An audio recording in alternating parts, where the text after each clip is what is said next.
Jangan pernah anggap enteng suara, karena lewat suara kita bisa didengarkan dan kita bisa memaksa penguasa untuk menuruti apa kehendak rakyatnya. Jangan mau suara kita hanya dihargai 5 tahun sekali di bilik suara doang atau pada saat pilkada. Jangan mau suara kita hanya dianggap berharga 100-200 ribu atau dapat jilbab pada saat kampanye. Biasanya modusnya itu kan bagi-bagi kaos partai atau bagi-bagi jilbab untuk yang perempuan. Jangan mau kita hanya dikerdilkan sebatas fans yang bisa berbaris seperti itik. Hati-hati, sebentar lagi pemilu, suara kita akan diperebutkan dengan berbagai macam cara. Mari ingat pengalaman yang dulu. Untuk apa mati-matian membela 1 atau 2 ketika akhirnya berkumpul juga? Buat apa musuh-musuhan sampai seolah-olah dunia akan berhenti kalau ternyata yang kalah bergabung dengan yang menang atas nama demi bangsa? Jadi nggak usah terlalu baper dan nggak usah terlalu mati-matian membela tokoh idola. Karena sekali lagi, hitung-hitungan mereka terkadang bukan kita, hitung-hitungannya untung rugi, Pak. Untung rugi kalkulasi politik aja.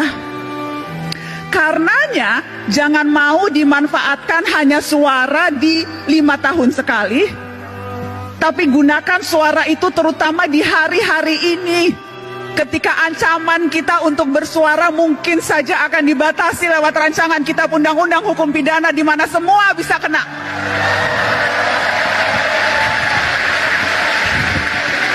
Terlalu berharga suara kita. Dan saya selalu bilang ini, cuma itu yang kita punya, suara. Negara punya yang lain. Negara punya kuasa, negara punya tentara, negara punya uang. Kita punya apa? Kita punya suara. Dan yang harus kita waspadai adalah ketika kita terlalu takut dan berusaha mengecilkan suara kita, padahal yang kita butuhkan justru teriakan-teriakan. Jadi ya, menjadi pemimpin, menjadi presiden itu bagus, niat mulia. Tapi perhatikan suara-suara orang yang juga tidak punya kuasa, tetapi kalau berkumpul bisa berdaya. Jadi mari rapatkan barisan. Mari rapatkan barisan dan jangan mau ditipu-tipu. Jangan mau dipergunakan hanya suaranya, tetapi ketika kita menuntut hak-hak kita yang paling dasar, sedasar kebebasan berekspresi dan berbicara, itu kita tidak didengarkan. Tetapi kakak mau menegaskan ini, adik-adik. Pergerakan jangan hanya sebatas kerumunan. Pergerakan terutama gerak mahasiswa jangan hanya sebatas kumpul-kumpul berkerumun. Ya, demonstrasi perlu dan harus terus dilakukan kalau memang strateginya seperti itu. Anak muda hari-hari ini adalah anak muda yang seharusnya pintar memilih dan memilah informasi, mana yang sampah, banyak sampah sekarang di dunia maya, dan mana yang fakta. Mana yang berita, mana yang opini, dan hati-hati mana yang propaganda. Dan kalau sudah yakin, sampaikan itu dengan lantang. Jangan mau ditakut-takuti polisi, suruh urus dulu tuh Ferdi Sambo.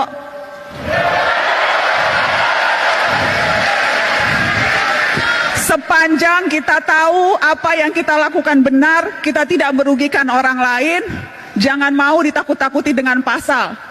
Kita juga bisa belajar pasal-pasal, kita juga tahu apa hak-hak kita sebagai warga negara. Kalau tidak tahu, cari tahu. Jadi jangan mau gampang ditakut-takuti.